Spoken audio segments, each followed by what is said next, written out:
বাংলাদেশের সরকারি প্রশাসনে বেতন বৈষম্যের বিষয়টি দীর্ঘদিন ধরে একটি জাতীয় সমস্যা হিসেবে চিহ্নিত হয়ে আসছে।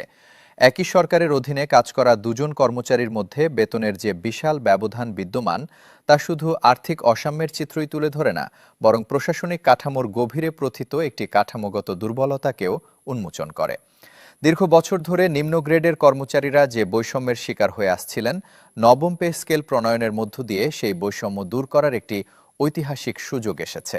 আজকের সংবাদে আমরা বিস্তারিতভাবে জানব বেতন বৈষম্য দূরীকরণে সরকার কি পদক্ষেপ নিয়েছে, কতটুকু অগ্রগতি হয়েছে এবং সামনের দিনগুলোতে কর্মচারীরা ঠিক কতটা উপকৃত হবেন। বাংলাদেশের সরকারি বেতন কাঠামোয় বৈষম্যের ইতিহাস অনেক পুরনো।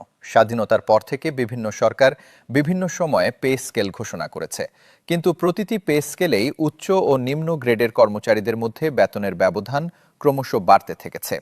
অষ্টম পে স্কেলে যখন বেতন পুনর্নির্ধারণ করা হয়েছিল, তখনও এই ব্যবধান সমাধান হয়নি। উচ্চ পদের কর্মকর্তারা বেতন বৃদ্ধির বড় অংশ পেয়েছিলেন, কিন্তু নিচের স্তরের কর্মচারীরা সেই তুলনায় অনেক কম পেয়েছিলেন।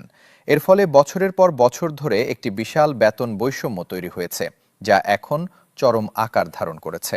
বর্তমান পরিস্থিতির একটি বাস্তব চিত্র তুলে ধরলে বিষয়টি আরও স্পষ্ট হয়।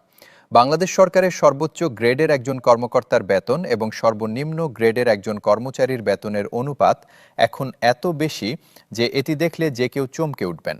একজন সচিব পর্যায়ের কর্মকর্তা যে বেতন ও সুবিধা পান, একজন চতুর্থ শ্রেণীর কর্মচারী তার শতভাগের এক ভগ্নাংশ পান না। এই বিশাল ব্যবধান শুধু টাকার হিসেবে নয়, সামাজিক মর্যাদার দিক থেকেও একটি গভীর ক্ষতের সৃষ্টি করেছে। নিম্ন গ্রেডের কর্মচারীরা মনে করেন তারা একই সরকারের হয়ে কাজ করেন, একই দায়িত্ব পালন করেন, কিন্তু তাদের প্রতি ব্যবহার যেন দ্বিতীয় শ্রেণীর নাগরিকের মতো। নবম পে স্কেল প্রণয়নে বেতন বৈষম্য দূরীকরণকে সর্বোচ্চ অগ্রাধিকার দেওয়া হয়েছে বলে পে কমিশন সূত্রে জানা গেছে। পে কমিশনের চেয়ারম্যান জাকির আহমেদ খান এ বিষয়ে স্পষ্ট বলেছেন যে নবম পে স্কেলের মূল লক্ষ্যই হল বিদ্যমান বৈষম্য কমিয়ে আনা।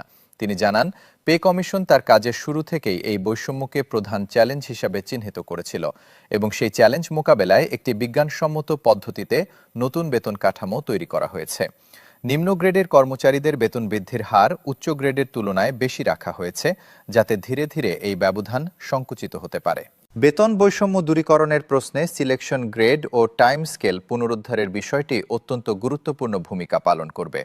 2015 সালে এই দুটি সুবিধা বন্ধ করে দেওয়ার পর থেকে বৈষম্য আরও তীব্র আকার ধারণ করেছে, কারণ একজন কর্মচারী পদোন্নতি না পেলে বছরের পর বছর একই বেতনে আটকে থাকতেন।